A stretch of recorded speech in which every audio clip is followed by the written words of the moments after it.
Kita lanjutkan diskusi kita sekarang ke Pak Refli. Harus.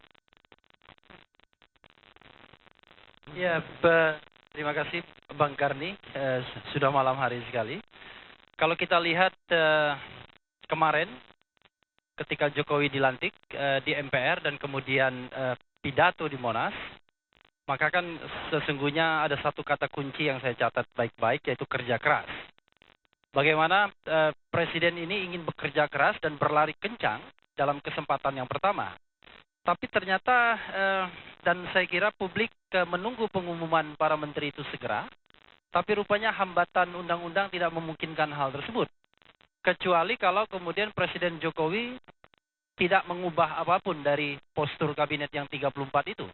Tetapi kalau mau mengubah, seperti yang disampaikan Prof. Saldi tadi, ada kebutuhan untuk meminta pertimbangan DPR sebagai birokrasi yang harus dilalui.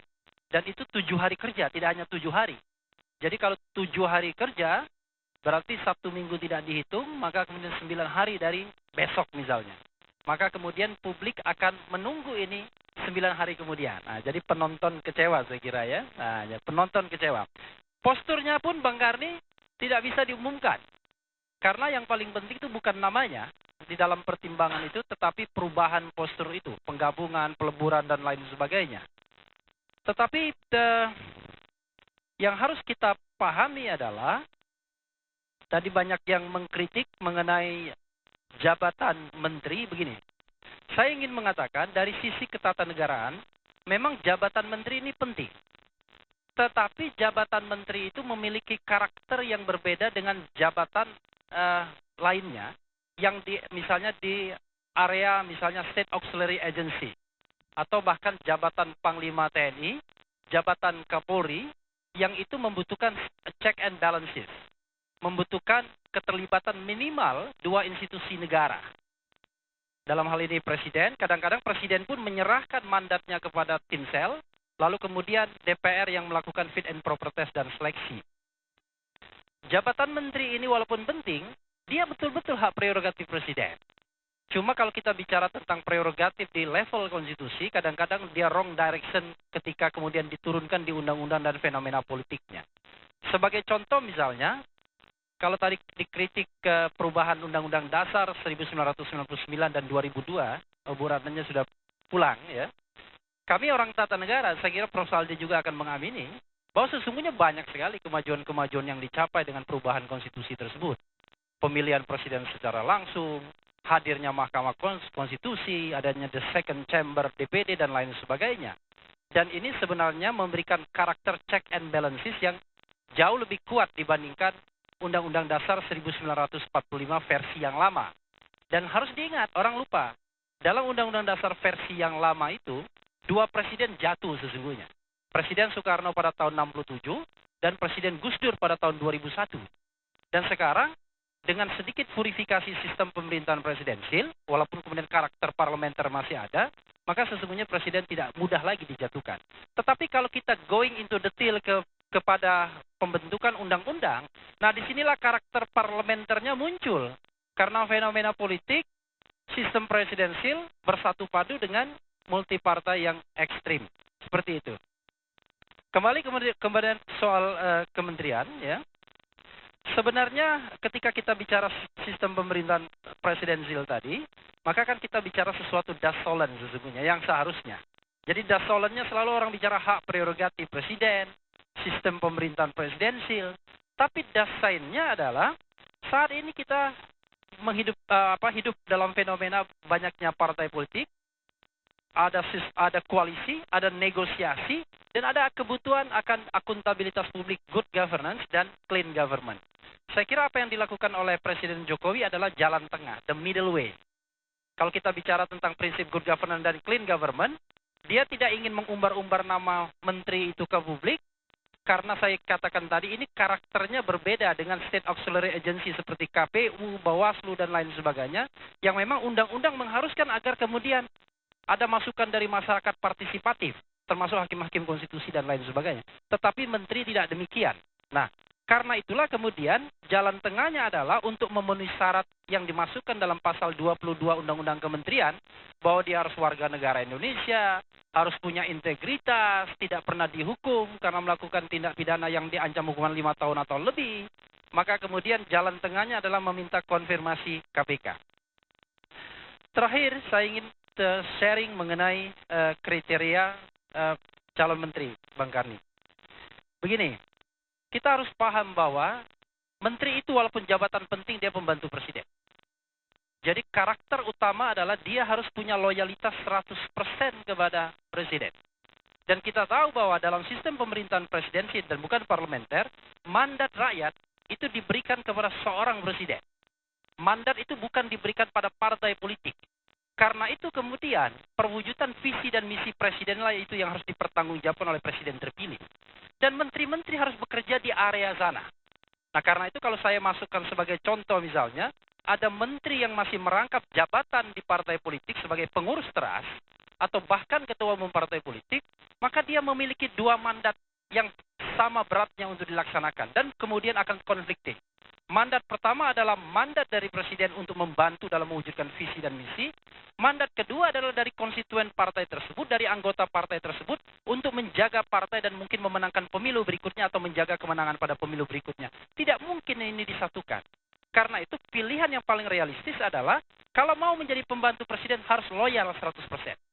Tidak boleh kemudian ada loyalitas ganda untuk kemudian menjadi pembantu presiden. Ya tentu saja kalau dia anggota biasa partai politik tidak ada persoalan. Kemudian yang kedua adalah, menurut saya menteri itu harus bekerja keras. Pak Jokowi selalu menurut saya menekankan kerja keras, kerja keras. Dan saya kira bukan menteri yang hanya ingin menikmati fasilitas. Jadi kerja keras bukan yang penikmat fasilitas. Karena begini, banyak sekali sebenarnya menteri-menteri yang ditunjuk misalnya selama ini bukan seorang petarung. Bukan orang yang ingin bertarung bagaimana mewujudkan visi dan misi, bukan orang yang ingin bertarung bagaimana membenahi birokrasi, bukan orang yang ingin bertarung bagaimana kemudian memberantas korupsi.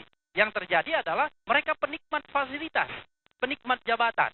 Maka biasanya yang disasar kegiatan-kegiatan seremonialnya, lalu kemudian acara-acara kenegaraan yang penting dan lain sebagainya.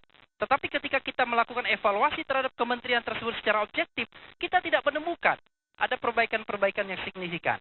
Yang kedua, 4 saja saya kira. Saya tulis hari ini di sebuah harian. Yang ketiga adalah, tentu saja dia harus bebas korupsi, karena ada syarat integritas di sana. Tidak hanya korupsi sesungguhnya, tetapi juga masalah hukum dan penyakit sosial lainnya. Jadi kita tidak boleh mencari orang yang saya kira bermasalah begitu. Jadi kalau seandainya ada orang yang bermasalah, menurut saya akan menjadi beban presiden untuk mewujudkan visi dan misinya. Karena saya kira begini, ini kan terpilihnya Obama ini persis seperti terpilihnya terpilihnya Jokowi ini seperti terpilihnya Barack Obama tahun 2008, di mana antusiasme publik itu tinggi sekali. Saya ingat pada waktu itu Oprah Winfrey mengatakan luar biasa bahwa belum pernah terjadi dalam sejarah Amerika yang begini dan lain sebagainya. Tetapi kita juga harus realistis bahwa ekspektasi publik yang 100% itu barangkali hanya bisa diwujudkan oleh pemimpin yang terpilih, siapapun dia barangkali kurang dari 50%. Karena itu bagaimana mengkanalisasi ekspektasi ini agar kemudian orang tidak kecewa dan kemudian bergeser dan akhirnya anarkis. Kita ingat Barack Obama ketika kemudian melakukan pemilihan presiden yang kedua pada tahun 2012 hampir kalah. Karena ekspektasi publik kemudian tidak terkanalisasi secara baik dan kemudian ekspektasi itu kemudian muncul menjadi kekecewaan. Jadi hati-hati juga. Majalah Time menyebut a new hope, ya kan? Tetapi kemudian ada plesetan, ada artis yang disebut there is no hope, ya kan? Ada artis yang kemudian dimasukkan, saya kira tidak perlu menyebut nama artisnya. Tapi jangan sampai kemudian a new hope, 6 bulan kemudian jadi there is no hope. Itu yang kemudian harus dijaga. Dan yang terakhir, saya kira menteri harus profesional. Tadi kan dikatakan adalah, tidak mungkin menteri itu tidak profesional. Banyak menurut saya menteri yang tidak profesional. Jadi salah satu menteri, ada misalnya ketua umum partai politik yang mengatakan, ketua umum partai politik itu bisa jadi menteri apa saja. There is no profesional. Saya kira orang itu pasti tidak profesional. Karena orang profesional itu dia harus menguasai bidang tertentu secara cermat, secara baik, dan dia ada passion di sana. Dia ada gairah di sana. Kalau dia tidak punya passion, dia mungkin bisa jadi menteri, bisa jadi pemimpin, tapi akan minim kreativitas. Karena itu saya kira kita tidak tidak bisa memilih orang-orang yang sekedar ingin jabatannya saja, tetapi tidak loyal, tidak mau kerja keras, tidak bebas korupsi, dan the last but not least tidak profesional. Terima kasih. Terima kasih. Sekarang Pak Anta Yuda. Baik, terima kasih Pak Kami. Ya, langsung. Saya melanjutkan ya. Mungkin saya ingin mengulas sedikit skripsi saya 10 tahun yang lalu tentang kombinasi sistem presidensial dan multipartai. Prof. Saldi sama mirip saya kira dengan disertasi beliau. Salah satu tadi yang disampaikan, purifikasi sistem presidensial di dalam konstitusi kita yang sangat baik tadi itu, mengalami perubahan sistem ketatanegaraan kuat, saya melihat dalam perspektif politik, ternyata sulit diterapkan dalam realitas politik multipartai yang ekstrim itu. Sehingga banyak kompromi politik yang muncul. Tradisi koalisi yang bukan tradisi dalam sistem presidensil, lalu menjadi hal yang sulit dihindari oleh siapapun. Hasil dari penelitian saya itu, oleh presiden terpilih sulit dihindari. Sehingga koalisi yang muncul, tapi sayangnya koalisinya bersifat kompromistis, transaksional, dan lain sebagainya.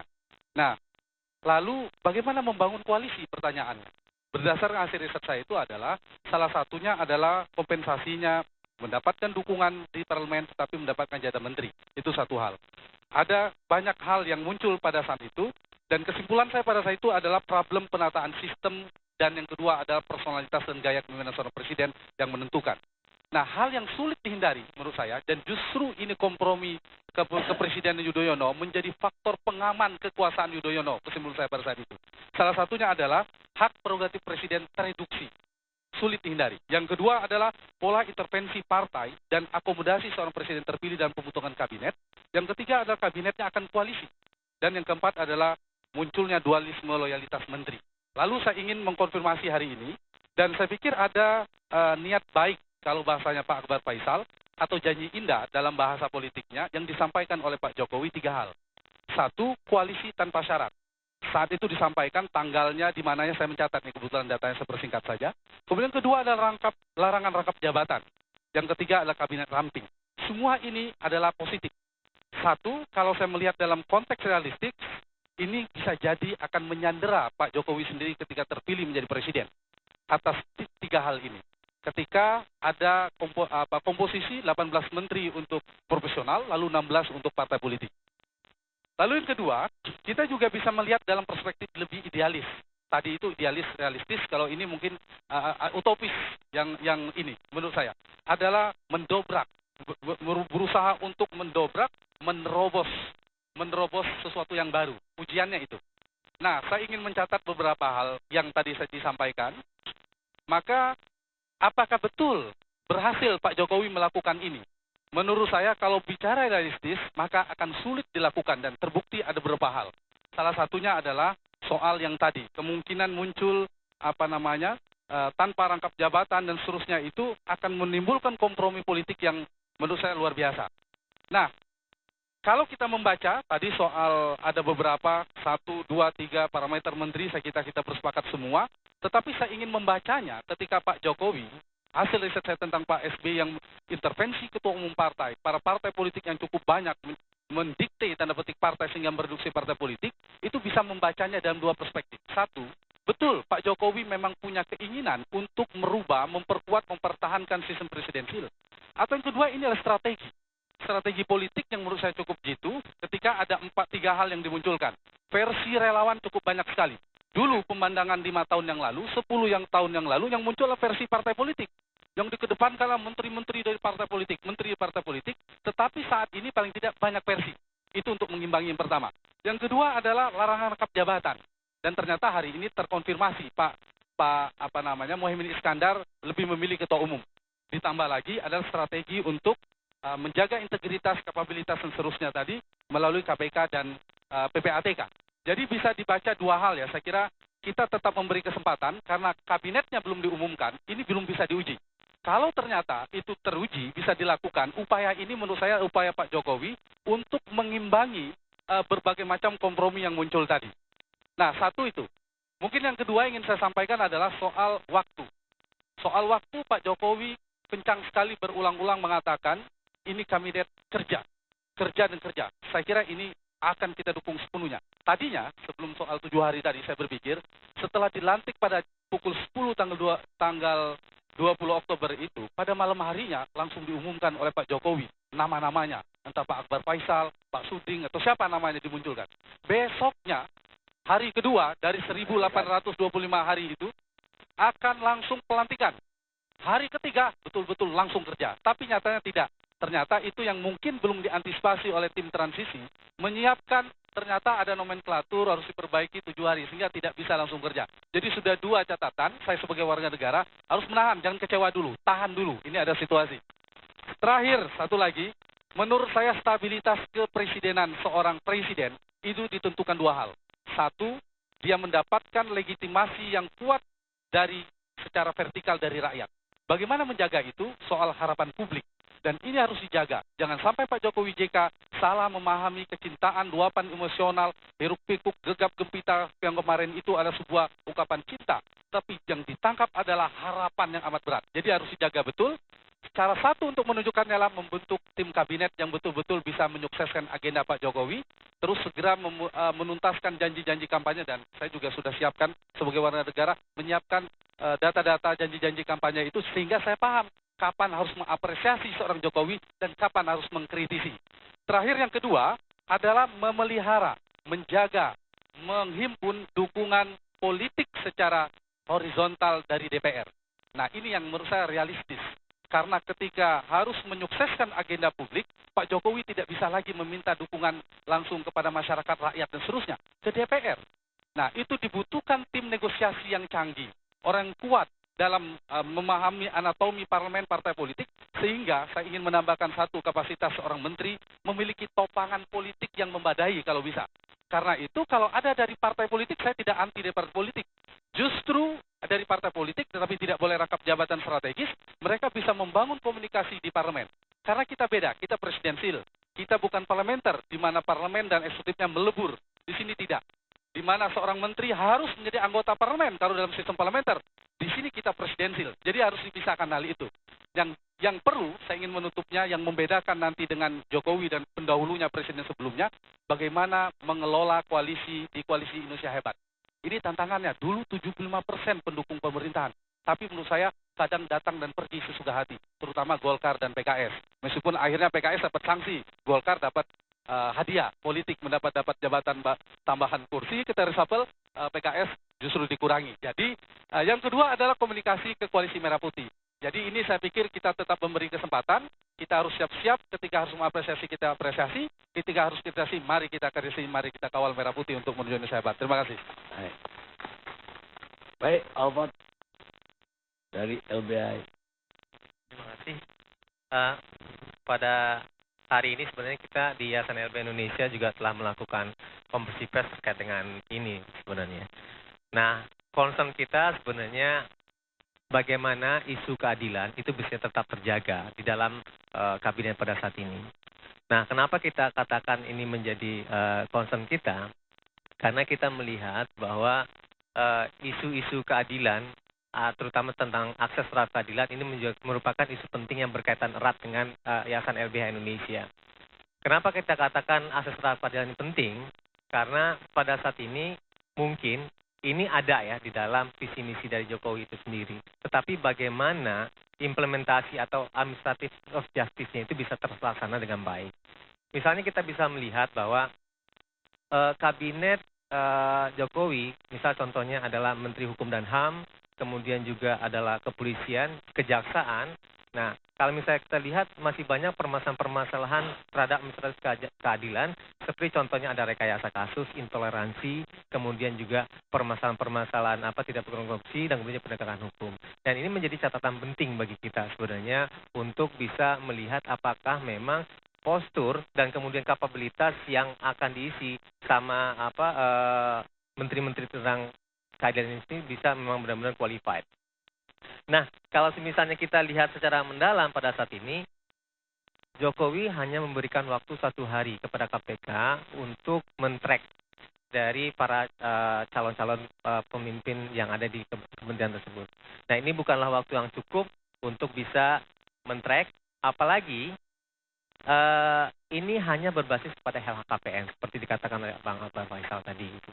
Nah, kalau misalnya LHKPN artinya itu hanyalah data-data yang terekam di KPK itu sendiri tanpa bisa memverifikasi perkembangan pada saat ini seperti apa. Itu yang paling penting. Dan kemudian yang kedua, bagaimana kalau misalnya menteri-menteri profesional yang belum pernah menjabat pejabat publik dan dia belum pernah melapor sebenarnya kepada KPK. Nah, ini jadi suatu problem tersendiri. Nah, oleh sebab itu makanya harus diberikan waktu yang cukup untuk bisa men-track itu semua. Nah, dengan begitu kita bisa melihat tidak hanya persoalan asetnya saja, tetapi perilaku sampai kepada asal-usul. Kalau tadi dikatakan ini ada usulan dari A, C, B, dan C, dan kemudian ada 7 orang, gitu kan. Nah, di sini kita bisa melihat bahwa motif dia itu sebenarnya apa. Apakah memang dia akan delegitimasi dari keadilan atau tidak, kalau itu concern kita. Karena begini, banyak agenda-agenda ke depan, baik itu di level nasional maupun internasional, itu merupakan suatu capaian yang sudah sangat baik di Indonesia, dan itu akan tereduksi kalau misalnya itu tidak diisi dengan orang yang tepat. Seperti contoh pada saat ini adalah terkait dengan permasalahan asas terhadap keadilan. Kita itu ada namanya Stranas Asas Terhadap Keadilan. Ada namanya Perpres tentang percepatan pembangunan berkeadilan. Kemudian kita juga ada Undang-Undang Bantuan Hukum. Nah, bagaimana seseorang untuk mendapatkan keadilan kalau hanya diisi oleh pengacara-pengacara saja. Sementara esensi untuk menegakkan hukum itu sendiri itu tidak terpenuhi dengan baik. Gitu. Misal contohnya seperti ini. Pada saat ini orang belum mendapatkan bantuan kesehatan. TM. Atau lebih jauh lagi ini terkait dengan permasalahan adanya birth certificate dan kemudian administratif yang menyatakan bahwa orang-orang tersebut merupakan orang yang mempunyai kualifikasi untuk mendapatkan unsur-unsur keadilan. Nah, ini menjadi problem besar sebenarnya. Kalau tadi saya baca di salah satu online, seseorang tidak bisa berobat dan orang itu meninggal karena dia tidak punya SKTM. Padahal ini merupakan aspek-aspek keadilan yang tidak hanya berkaitan dengan bantuan hukum, tetapi juga lebih kepada persoalan yang lebih mendasar. Di situ ada kesehatan, di situ ada perumahan, dan di situ juga ada permasalahan pendidikan dan seterusnya. Nah, ini menjadi penting. Dan kemudian sebagai informasi, secara internasional sebenarnya Indonesia itu adalah champion di bidang asas terhadap keadilan. Nah, kalau semisalnya ini tidak terus dikawal dengan baik, nah saya khawatir ke depan ini tidak akan memunculkan suatu ekspektasi yang kuat dari masyarakat. Nah, kalau misal dikatakan tadi sama teman-teman semua, ini ada hope. Jangan sampai harapan ini menjadi suatu malapetaka yang sebenarnya bisa direduksi sama Jokowi sendiri apabila dia bisa memilih orang-orang tepat di bidang keadilan sendiri. Nah, jadi kita melihat bahwa dalam konteks pada saat ini bagaimana isu-isu keadilan itu bisa dipegang dan kemudian dilaksanakan sama menteri-menteri yang betul-betul orang yang paham hukum. Terima kasih. Baik, pemirsa, kita rehat dulu sejenak.